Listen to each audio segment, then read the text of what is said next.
Hoy quiero hablarles sobre lo que significa liderar la adoración. Sé que suena extraño y es interesante poder juntar estas dos palabras. Hablar de liderazgo nos podría ocupar gran parte de la reunión. Solo diría que líder es alguien digno de seguir. Y ese término lo escuchamos muy a menudo y se ha vuelto un tema de conversación de muchos podcasts, añadiendo contenido y de mucho significado. Esto cobra relevancia para nosotros si lo juntamos con adoración. Ahora, hablar de liderazgo no me refiero a un título o nombramiento, ya que todos estamos llamados a liderar. Y hablar de adoración implica una vida de devoción. Y se define como amor, admiración, fervor y respeto, básicamente. Ahora, la utilización de ambas palabras puede ir encaminado a liderar la adoración de una manera correcta o incorrecta. ¿Recuerdan la plática del miércoles donde Roberto nos hablaba acerca de esta palabra mencionada sobre todo en los Salmos, la palabra Selah? Nos hablaba de lo importante que es meditar en lo que Dios nos habla a través de su palabra. Ahora, también Selah es una suspensión musical. Yo no soy músico, pero sé que los silencios en una pieza musical se escuchan y son tan importantes como todo su desarrollo. Si nos vamos a la raíz de la palabra Selah, es la palabra Salah. Y vemos lo siguiente: Salah también significa apreciar, estimar y valorar. Hasta aquí podríamos concluir que el adorar a Dios es bueno. Pero si tú no te consideras una persona de iglesia o religiosa o con una fe, podrías decirme, ¿por qué debería adorar a Dios? Tengo la respuesta, pero te la diré al final. Hace algunos años empecé a servir en el área de la alabanza y fue algo que impactó mi vida desde que conocí de Jesús.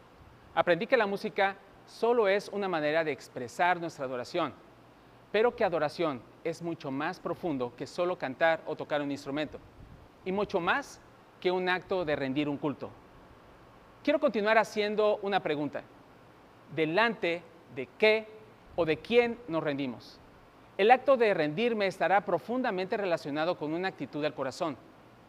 Pudiera ser exagerado, pero ¿a quién sentamos en el trono de nuestro corazón?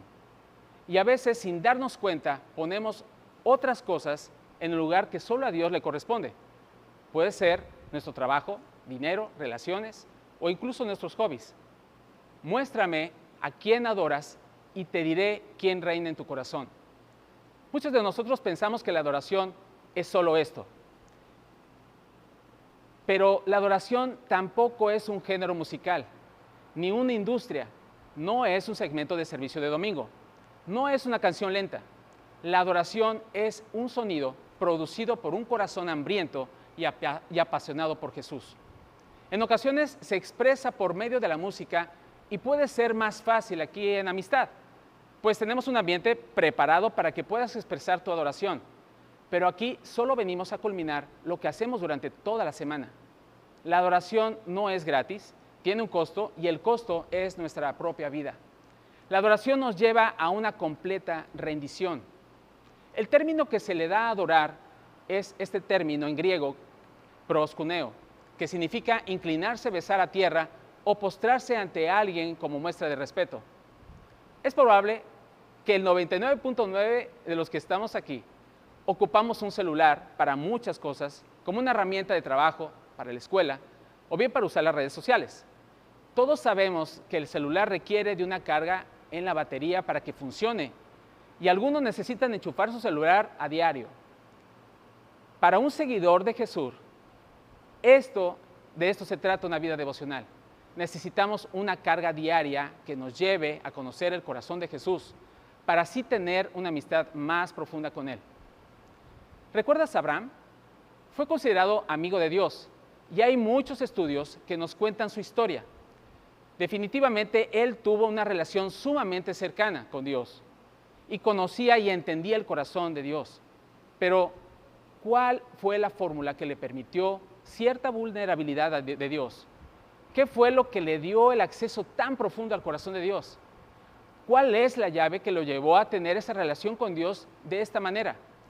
Su relación con Dios fue tan significativa que Dios lo cubrió del juicio de Sodoma, una ciudad de pecado.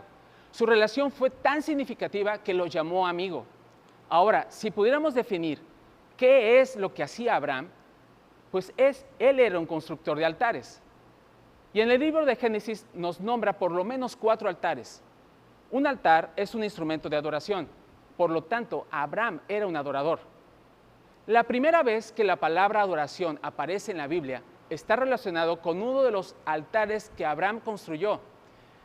Y uno que se menciona en Génesis 22 es el monte de Moría. Este fue uno de los altares más difíciles en su proceso. Hay una ley en la interpretación bíblica que se llama la ley de la primera mención, que dice que cuando una palabra aparece por primera vez, justo en el lugar en la que aparece, determina su significado y la forma en la que se emplea en toda la Escritura.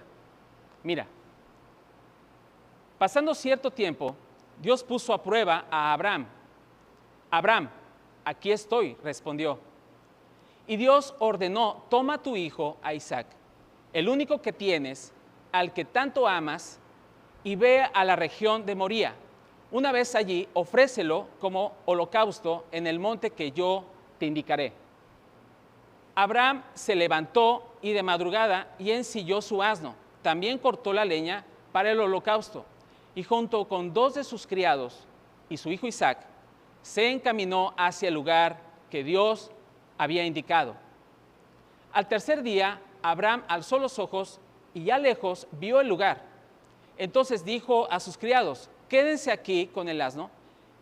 El muchacho y yo seguiremos adelante para adorar a Dios y luego regresaremos juntos a ustedes. Es una historia increíble y sabemos cuál es su final. Ahora también quiero mencionarles acerca de lo que Jesús dijo. Pero se acerca el tiempo, de hecho, ya ha llegado, cuando los verdaderos adoradores adorarán al Padre en espíritu y en verdad. El Padre busca personas que lo adoren de esta manera. Quiero que te des cuenta de esta verdad impresionante. Adoración es para nuestra alma como respirar para nuestro cuerpo. Aquí no es decir quién adora y quién no adora. Por naturaleza todos somos adoradores. Desde que nacemos, no necesitamos tomar talleres o clínicas. Somos adoradores y lo hacemos, la verdad, muy bien. El asunto es a quién adoramos o a qué adoramos. ¿Quién ocupa el centro de nuestra adoración, el trono de nuestro corazón? Lo increíble es que Dios lo único que no puede obtener, si no se lo damos, es adoración. Y es por eso que Dios busca esa relación personal, busca personas que le adoren.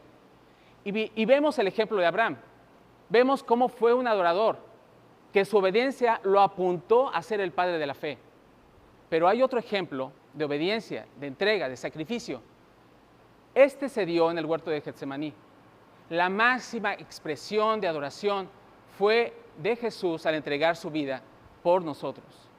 Su sacrificio fue una rendición total a la voluntad del Padre, una sumisión completa y acto de rendición más grande de la historia. Su vida, su muerte y su resurrección fueron una ofrenda perfecta a Dios. Y en él encontramos los ejemplos que muestran que la verdadera adoración implica sacrificio, sumisión, rendición, ofrenda y obediencia. Entonces, ¿cómo podemos aplicar estos principios a nuestra vida diaria? Estas son algunas características que se manifiestan en una vida de adoración y que debemos cultivar. Sacrificio, estar dispuestos a renunciar a cosas que ocupan nuestra atención y devoción por amor a Dios, ya sea tiempo, recursos o incluso nuestras propias ambiciones. Sumisión, vivir de acuerdo con sus enseñanzas, incluso cuando es difícil. Rendición, entregar completamente nuestras vidas y voluntades a Dios, confiando en su plan perfecto. Ofrenda, ofrecer a Dios lo mejor de nosotros, no solo en términos materiales, sino también en términos de nuestro tiempo, talentos y servicio. Y obediencia, seguir la voluntad de Dios en nuestras vidas, escuchando su voz y actuando en conformidad con su palabra. Quiero concluir con una historia inspiradora sobre Billy Graham, un conocido evangelista. Graham dedicó su vida a predicar el evangelio y dirigir a otros a la adoración a Dios. En una ocasión dijo, la verdadera adoración es cuando la música ya no suena. Es decir, la adoración va más allá de solo momentos de música en la iglesia. Es una actitud continua del corazón hacia Dios. Otro ejemplo contemporáneo es de Chris Tomlin, un líder de alabanza cuya música fue inspirada a millones a adorar a Dios. Y él dijo, la adoración no es solo lo que hacemos en la iglesia, sino cómo vivimos nuestras vidas cada día. En conclusión, la adoración no es solo una parte de nuestras vidas, es la esencia de quiénes somos como seguidores de Cristo, y cada uno de nosotros tiene la responsabilidad y el privilegio de liderar la adoración en nuestras vidas y a nuestras comunidades apuntando siempre a Jesús. Para terminar, no se me ha olvidado la pregunta que te podrías haber hecho. ¿Por qué deberíamos adorar a Dios? Porque al hacerlo cosas grandes suceden. La adoración a Dios es un acto de fe. Una vez Pablo y Silas fueron encarcelados por predicar el Evangelio y fueron puestos en un cepo. Y a medianoche, en la hora más oscura, en una situación totalmente incómoda, decidieron adorar a Dios en lugar de quejarse. ¿Cuál fue el resultado? Un terremoto literalmente rompió las cadenas y tiró las puertas de la cárcel. Yahvé Jireh, que es un nombre de los nombres de Dios, que significa Dios provee lo inimaginable, se manifestó y nos libertó. Entonces, ¿por qué adoramos? Lo hacemos por 3 razones. Por ser agradecidos, porque cambia nuestra perspectiva y porque Él pelea por nosotros y nos hace libres en todo lo que nos esclaviza.